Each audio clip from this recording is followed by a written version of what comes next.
Now, as you know, the perceived wisdom in football circles at the moment is that over the next couple of days, the announcement will be made, the appointment of Martin O'Neill as Republic of Ireland international team manager and assisted by Roy Keane. Now, Tony, you're always at the coalface when it comes to the Irish team. We've had no official announcement from the FAI just yet. So is there any possibility at all that this won't come to pass? Well, we've had no official denial either, and I think the deal is all but over the line. I was speaking to somebody within the FAI today who said that they were really looking forward to working with both of them if it happens. And I think the details... Martin O'Neill is known to be very careful about his negotiations, and rightly so. This is a big commitment for him, and indeed for Roy Keane and the rest of the management team. But I think that it will happen over the next 24 hours. I reckon the FAI would have preferred for it to be over the line now, and that they could have announced it before tomorrow night when Martin O'Neill and Roy Keane appear together on the ITV panel for the Champions League game. They're in San Sebastian at the moment. But I think Martin O'Neill starts working as the Irish manager tonight when he sits down face-to-face with Roy Keane, probably over dinner, and explains to him what he wants. They've spoken about it on the phone already, explains to him how he sees the vision for the future and what he expects of Roy in that vision. Yeah, Tony, just briefly, we know that Roy can be one of the most divisive people in Irish football. How did it come to pass that he was chosen as the assistant? Is it Martin O'Neill's choice or is it the FAI's choice, as far as you know? Well, I think everyone has seen that this is a good idea. I think Martin O'Neill wouldn't have accepted anybody he didn't want on his team, and he can see the value of Roy Keane to the ticket. But this man here knows very much about Roy Keane. But all the talk about, you know, Roy Keane being divisive and difficult, well, he's actually not that difficult, is he, Brian? I mean, the fact well, is this is what I want to ask, Brian. You were in charge when you brought Roy Keane back into the fold after the Saipan incident. So I'm sure there was an element of difficulty reintegrating him with the squad. What was that like at the time? It wasn't very difficult. I think I had done the groundwork before I had spoken to Roy about the possibility of him coming back, and then I basically insisted with the group that I needed to get the best possible team out on the pitch to represent Ireland, and in my opinion Roy Keane was in that lot and he was in our best 11, and that I hadn't had any dispute with him. I had no row, I had no part or parcel in Saipan, so it wasn't my row. Much at a personal level as I might have been disappointed that he hadn't played and that the whole thing hadn't been handled better to ensure that he played at the World Cup. I felt it was an obligation on my part to do my utmost to get him back playing, and I think the players accepted that. And by the time I was in charge, there was little bit of a change in the squad. By then, I had players like Liam Miller and Colin Healy, John O'Shea coming into the team who hadn't been regulars, who hadn't been part of mixed team as such. And some of the other players who may have had difficulties with Roy, I explained to them, I heard their opinions. And, you know, I don't know whether they were supportive or not. I didn't really care. It was more about us getting the right team out and making sure the morale were in the group. And once... So there were no issues in the dressing room? No, and once Roy came back in, he was absolutely fine. He was committed, and he added something a little bit special to the group, and he was there. Yeah, he certainly did as a player. Richie, I've seen headlines everywhere, and it's been described as... ice meets fire and a match made in hell. What do you think of the imminent appointment? A match made in hell as in O'Neill and Keane? Yeah. Well, I would agree. I would assume he's not going to be brought into the fold unless Martin O'Neill wants him there. From everything we know about Martin O'Neill, he's not the kind of person who's going to make a decision, allow someone else to make an appointment as important as that. The conversation that Tony alluded to there that's possibly happening between O'Neill and Keane to sort out what Keane's role would be, I'd be interested in what comes of that, because you can include O'Neill in this. Keane isn't a man for coaching. He's not usually on the training pitch. He wasn't at Sunderland or Ipswich. So what his role will be interested to find out what that is. Yeah, Pat, how do you think the players will react to an iconic figure like Roy Keane in the dressing room, along with a manager of the stature of Martin O'Neill? How do you view that blend of personalities? I think generally the players, the ones I've been talking to, have gone, wow. I mean, this is really, really exciting.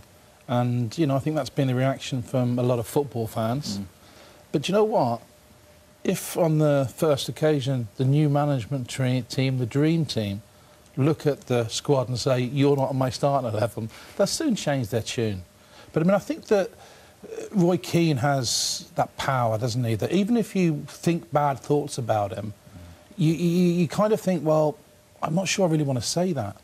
you know, you think, oh my goodness, would he be listening? Would he be upset if someone has a go at him? And I think he brings that to dressing rooms. And if you look at him, he got a very bad rap for his time at Sunderland, but he actually did a lot of good things there. And remember, when he came in that first season, he took them right from the bottom of the Championship to promotion. And, you know, whatever people think of the guy, he's got that presence. And the players, they're really excited about it. Yeah, and I suppose from a fan's point of view, Tony, after the Trapattoni era, I think everybody wanted Irishmen back in the job, and they've got that on the double now, haven't they? But, like, Pat often talks about the industry, the football industry that we have or we don't have in this country, but football is a business as well as a sport. Fans want us to play in a nice style, but the most important thing is results, and I think that's what the managers will be after. But also, Keane and O'Neill as a double act is box office. So it will bring bums on seats for the Aviva Stadium. It will be good for sponsors. It'll be good for television deals, and it'll be good for football down the line, I believe. Yeah, and Brian, in terms of the two men together, I mean, surely as a manager, you know yourself, hasn't the manager to be the ultimate power in the dressing room? We've heard many comments from the likes of Alex Ferguson of late because of the release of his book, etc., how control is all important. But could two figures of such influence divide a dressing room? I wouldn't think so. As Richard said, I think Martin O'Neill, this is his call. If he's decided, he's a very, very intelligent man, just as Roy is, very driven, will know what he wants, and will have thought this through about the roles they're going to have. And, I mean, the adaptation is going to be for Roy to be a number 2 now. He's been the number 1 at Sunderland, been the main man at Manchester United, the captain. He was close to the manager, if you can be close to Alex.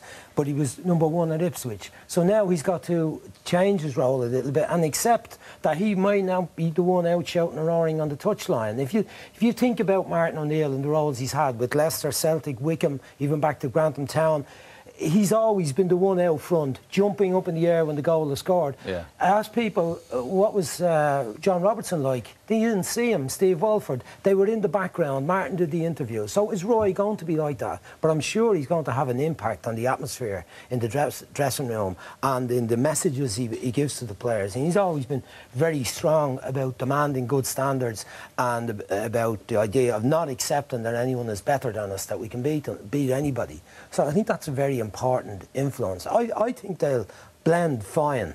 I'm not sure what the role is going to be, but I'd be comfortable that Martin O'Neill can dictate the role well for Roy and that they will work well together. It's a gamble, I suppose, and it's an expensive gamble because this won't come cheap. I mean, the management team of Keane, O'Neill, the last one wasn't cheap either, Tony. The one before might have been. But it is a management team, and it's a lot of money. But the rewards are there if we qualify for the extended European Championships, and it will be worth it. That should be a bit of a doddle now, Tony. I mean, look, there's 53 teams in it now, and Gibraltar have just got to be one of those 53. I worked it out today, and there's 12 that you can dismiss straight off. So you've got to be 24 out of 40. We have a great chance. Come on. There's no doubt about it. What's important is that when we qualify, if we qualify, and hopefully we will, that we do better than the last time. I think that's going to have to be the bottom line. Yeah, I want to look just a little bit further down the line, Pat, and how this might be of benefit to the Republic of Ireland and the FAI, because Roy Keane is coming in as an assistant. He's coming in under a very good manager. He'll obviously learn a lot about the international scene, and therefore he'll boost his chances the next time the job becomes available. Do you think that's on anybody's mind at this point, or is that looking far too far in the distance? I'm sure it's in Roy Keane's mind, because it's certainly come from Martin O'Neill. There's no FAI involvement in the appointment. It's come from the manager himself. He's decided this will be good. And it's a very smart move, because actually there's a degree to their careers where they've both been struggling a little bit recently.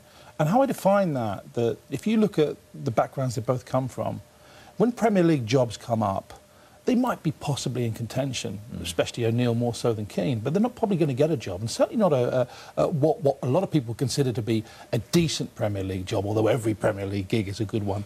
So, the worry that people would have is that this will be volatile, that at some stage there'll be a blow-up. But where I'd be encouraged is that both of them can't afford for it to fail. And when you've got two great personalities, and remember, international football is very, very different to club football. We talk about coaching. It's really about tactics. It's about keeping players happy, how you handle the guys that aren't in the team, and getting results. And I think it's these two, when they walk in that dressing room, not only will they energise that stadium that hasn't really come to life since we've gone back to Lansdowne Road, the Aviva, but my goodness me, those players will look at those two and say, hey, this is serious. Well, this is serious, and everybody hopes it succeeds. But, Richie, if you have reservations, where does your deepest reservation lie with the appointment and with the combination of Roy Keane and Martin O'Neill? I don't think it's so much the combination of the two. It's what's been said tonight. What is Keane's role going to be? Yeah. It's not going to be a coaching role. What O'Neill demands from him, or what Keane himself provides for the players, I'm unsure yet as to what that would be. Because of all the things we know about Keane, as Brian said, he's been the main man everywhere.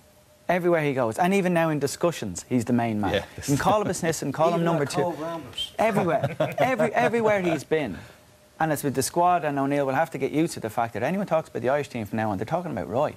Well, so that's probably what's going to happen, and one thing is for certain: the level of interest in all things related to our international team will rise as a result, and watching it all unfold will be intriguing. And let's hope they're the most successful managerial team since Clough and Taylor.